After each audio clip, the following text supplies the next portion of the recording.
The difference between wants and needs. The advertising industry. Their sole goal is to make you believe that all your wants are actual needs. That isn't good for stress, gratitude, etc. Are you familiar with a phrase known as hedonic adaptation? It's a common vicious cycle we get stuck in, also known as the hedonic treadmill. It's a system in which we chase material possessions only to attain them, quickly get used to them, and then bored by them to reset and chase the next item. It's referred to as the hedonic treadmill because we always end up where we started.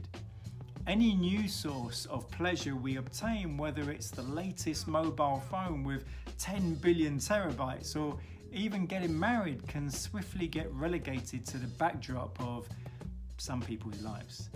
If you let yourself become accustomed to it, it ceases to deliver so much joy.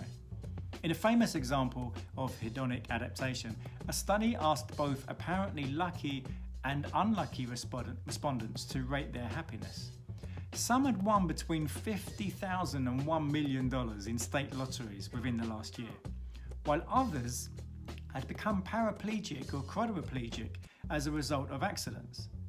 The results showed that the lottery winners were no happier than people in general, and that the accident victims still judged themselves to be happy, though somewhat less happy, than people in general.